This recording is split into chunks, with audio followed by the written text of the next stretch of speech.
How would you like to have an RFID microchip implanted underneath your skin? Or maybe an electronic tattoo that sticks to your arm or your wrist? Not only does it look badass and trendy, but it's also every bit as useful and complex as your smartphone.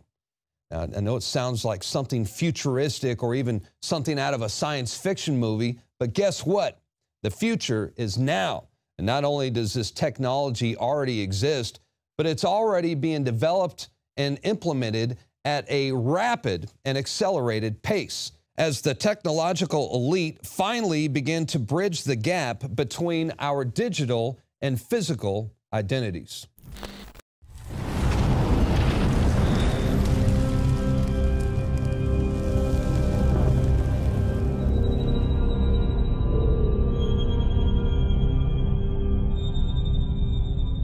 And he provides that no one will be able to buy or to sell, except the one that has the mark, either the name of the beast or the number of his name.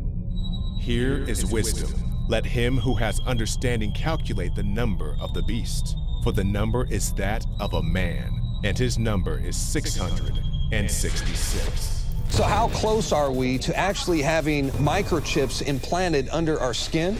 Well, according to the NBC Nightly News with Brian Williams, we might be a lot closer than you think. More now of our special coverage here tonight, life in the U.S. in 10 years' time. The year is 2017. You're rushed to a hospital unconscious with no ID or medical history, but thanks to a microchip under your skin, it's all there. Science fiction 20 years ago, but a biometric reality today. In medical news tonight, a chip the size of a grain of rice could save your life. I've just been chipped myself. It's not a painless process, but it doesn't last too long, not too difficult, minor surgical procedure. New microchip technology now makes it possible for the emergency room staff to find out about your medical history at the touch of a computer key. At some point, we're all going to have RFIDs. It might be even in our fingers, where they require it with everything on it. Instead of carrying credit cards or money, we will probably be implanted with chips. And now RFID microchips like this are being injected into humans. I'm sorry, sir, did you just say you would get one implanted in your arm? Absolutely, without a doubt. Our driver's license will be on the RFID chip. Our credit card number, all our information will be on this one chip. The chip is encased in unbreakable glass and is about the size of a grain of rice. The procedure is done with anesthesia and is relatively pain-free. It felt pretty scary, but at the same time it felt very modern, very 2015. The government has just approved the use of a computer chip that would be implanted under your skin. When complete, everyone will have a unique 12-digit identity number. If hospitals purchase this detection equipment, the system will most likely start to include more and more people in those communities who will want the chips. Wow. Interesting stuff. Everybody could have one of those one day. Does Google now know everything I do and everywhere I go? Because, let's face it, we like you guys, but you're from Google. It may be true that 10 to 20-year-olds don't want to wear a watch on their wrist, but you can be sure that they'll be far more interested in wearing an electronic tattoo, if only to piss off their parents. Forget mobile phones. Your children and grandchildren may well want an implant instead. You know, when we check out at the grocery store, we'll be swiping our own arm over the scanner, and that will be something we feel we can't live without. It would be such a disadvantage to not have the implant that it essentially becomes not optional. Let's imagine a little bit what the future might look like if I could take your stem cells and put them on a chip, or your stem cells and put them on a chip. It would be a personalized chip just for you. Turns over, but it doesn't start. But the RFID reader antenna is here. So when I authenticate, the bike powers up.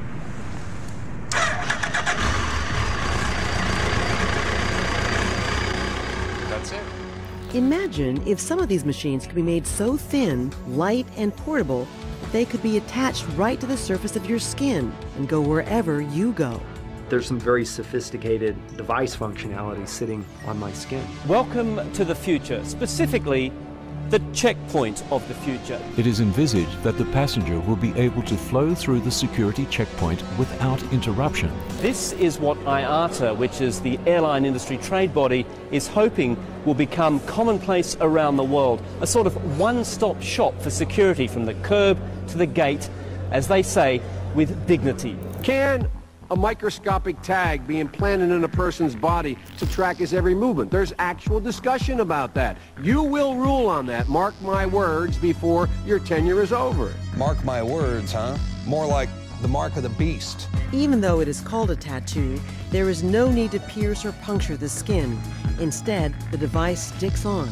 So what we can do then is we can take this device, laminate it on the skin. It occurs to me I've got them in my dogs.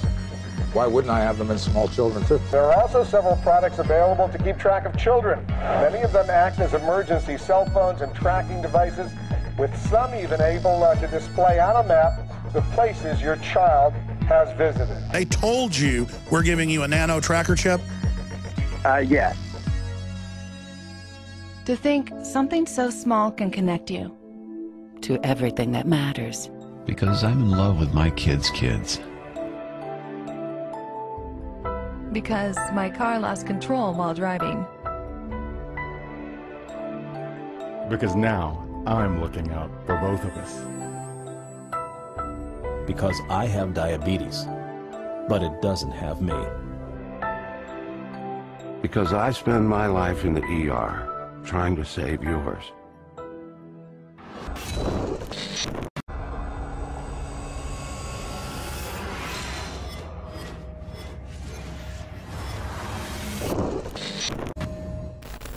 We are now joined by Brandon Gallups from the Freedom Friday radio show. And Brandon, you are a Christian and a biblical scholar. And I wanted to get your take on all this. We see this emerging technology that's on the rise right now. Do you think we are seeing the beginnings of the mark of the beast? Darren, yes, as you said, brother, I am a Christian unashamedly, and I base my life and my views of the world on a biblical worldview. I compare everything against Scripture. And, you know, I'm not one to dogmatically say that absolutely the mark of the beast has arrived on the scene. But with the technologies that we're seeing, the RFID, people willingly getting implanted, and a push even in some places for maybe some forced implants very soon, I do think that that is right around the corner, brother. We could very well be on the horizon of that. Well, see, what's kind of scary to me is we're starting to see a trend, and it's a familiar trend. And that is these executives from these technical corporate giants, if you will, the revolving door, once again, between these high-tech executives and positions in the federal government. For example, Tommy Thompson, he is the former Secretary of Health and Human Services, and he is now on the board with Verichip Corporation. And he is out there actively lobbying for the microchip implant. I'm sorry, sir. Did you just say you would get one implanted in your arm? Absolutely, without a doubt. Okay. Tommy Thompson, former Health and Human Services Secretary. Scott Silverman, Chairman and CEO of Applied Digital. Don't forget to vote in our Squawk Back question. Would you implant or have implanted an RFID chip? They slide it under your skin of your arm. You don't even know it's there. Then there's the former director of DARPA, who is now a Google executive. Her name is Regina Dugan, and I tell you what, she's about as creepy as it gets. She's out there promoting smart tattoos and ingestible biochips that are already approved by the FDA, by the way. And she's telling a very young audience that this technology will give you superpowers. What do you think, Brandon? Do you think that an RFID chip will give you superpowers? Well, it certainly may at some point give you the power to buy and sell. Yeah. But I don't think that it will give you superpowers. Absolutely not. And you know, Darren, when we compare this to Scripture and we look and see, you know, particularly Revelation 13, talking about that the whole world will have this system and that you will have to have it to be able to buy and sell. This system, this RFID system, is the first technology that we have seen that provides that ability. Now, again, I'm not saying dogmatically this is that, but it certainly has the ability to become that very quickly. Not only that, but they're already planning, I know the United States and Europe, they've already got it in the works where you're not going to be able to travel unless you have some kind of biometric ID. And what do you think about that? I mean, what they're saying, and we're going to show here in a second, where a CNN reporter, he says that you'll finally be able to travel with dignity. Welcome to the future, specifically the checkpoint of the future. This is what IATA, which is the airline industry trade body, is hoping will become commonplace around the world. A sort of one-stop shop for security from the curb to the gate, as they say, with dignity. It is envisaged that the passenger will be able to flow through the security checkpoint without interruption, unless the advanced technology identifies a potential threat. There is expected to be little or no wait time as a result of the enhanced speed at which screening can occur.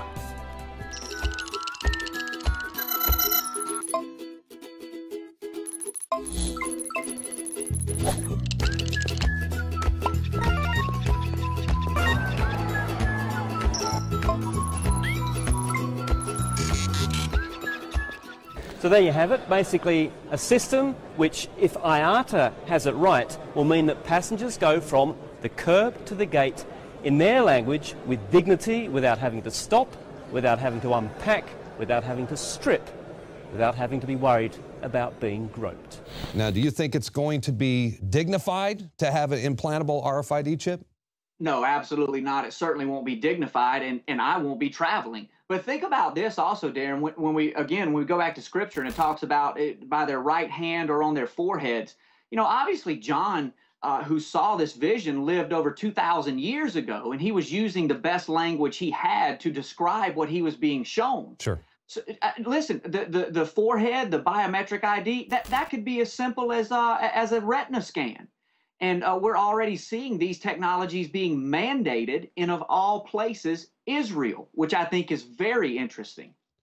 Well, and they're also, you know, they're subjecting children to this. I've got an article right here from the Associated Press, right, where it's talking about tracking school children through the Head Start program. They even have kids as young as preschool where they stitch RFID tracking devices in their jerseys, which are required, these kids are required to wear these so they could track their every move. Meanwhile, in the UK, RFID chips are used to track children everywhere they go all day long. So picture this, you have Tommy, young Tommy, he's about 11 years old. When he gets out of school, he gets on the bus, they have him wearing an electronic bracelet, right? It kicks off a sensor that's on the bus, notifies his parents through their cell phone. They get a cell phone message, Tommy is safely on the bus. When he gets off the bus, it notifies him that he's gotten off the bus. And then even when he enters the house, they are notified.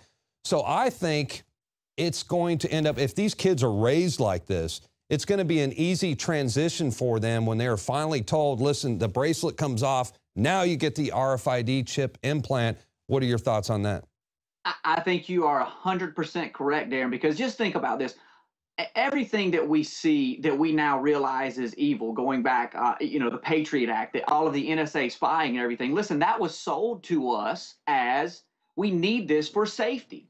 And of course, why not appeal to our emotions about the most precious thing on earth to us, our children?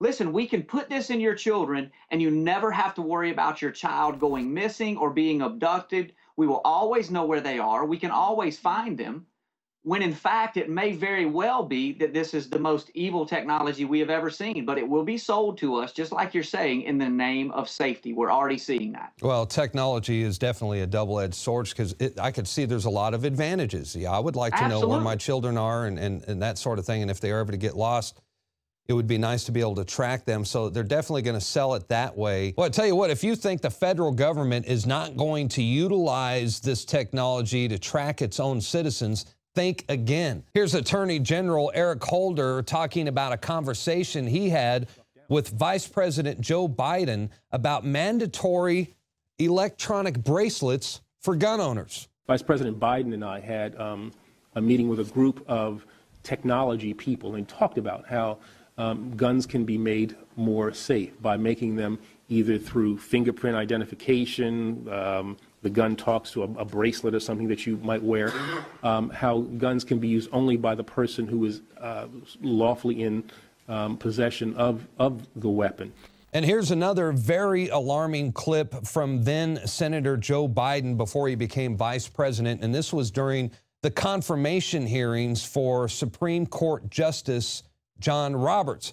Biden tells Roberts that he will have to rule on implantable microchips during his tenure. And we'll be faced with equally consequential decisions in the 21st century. Can a microscopic tag be implanted in a person's body to track his every movement? There's actual discussion about that. You will rule on that, mark my words, before your tenure is over. Can brain scans be used to determine whether a person is inclined toward criminality or violent behavior? You will rule on that. So even from a Christian perspective, obviously, we wouldn't want to get the mark because, well, according to the Bible, your eternity depends on whether you take the mark or not. But also, I would imagine it would be an Orwellian nightmare as well. We're talking about a dystopian future, but an Orwellian future where Big Brother and the government monitors every single thing you do. Do you think that that's something that we should be concerned about?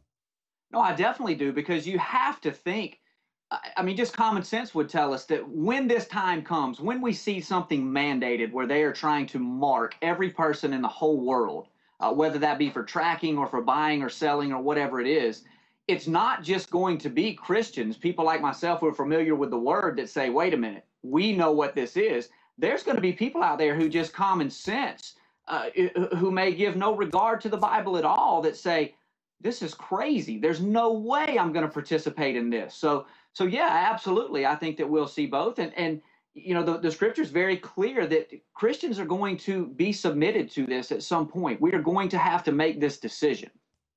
Well, absolutely right. And I just want to do me a favor. If you talk to your father, who's the host of the radio show, and tell people where they could listen to you, where they can find the broadcast if they're not in Florida. How do they access the radio show? And I also want to tell people these two books right here, fantastic reads if you're interested in the book of Revelations and biblical prophecy, right here, Final Warning by Carl Gallups. I definitely recommend these books. How do people find your radio show on the internet? Thank you, Darren. It's we broadcast live out of 1330 a.m. in Milton, Florida. You can find us on the TuneIn Radio app. Just search 1330 WEBY. And all of our podcasts are available for free at carlgallups.com. That's carlgallups.com. Just click the podcast link, and you can find all of our material at www.ppsimmons.com. All right. Brandon Gallups, thank you for joining us. I have a feeling that you'll be with us again sometime in the near future. Thanks again. Thank you, Darren. All right, once again, that was Brandon Gallups. He is the son of Carl Gallups, who's a best-selling author and minister. He wrote Magic Man in the Sky, very good book, and also Final Warning. This is a biblical prophecy book. I recommend both of them. That's going to do it for tonight's broadcast. The InfoWars Nightly News will return, Lord willing, tomorrow evening, 7 o'clock p.m. Central Time. Until then, have a blessed evening. See you back right here tomorrow. Good night.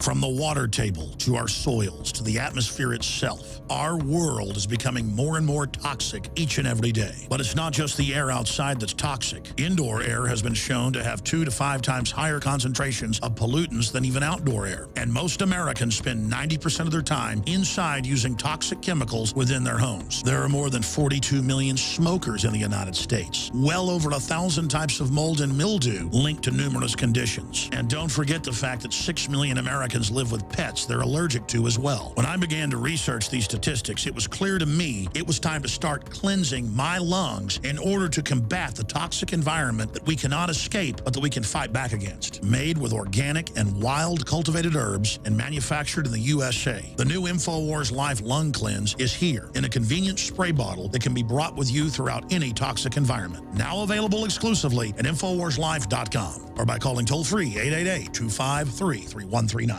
You are watching the InfoWars Nightly News, which airs 7 p.m. Central at InfoWarsNews.com. And your support is helping us defend liberty worldwide.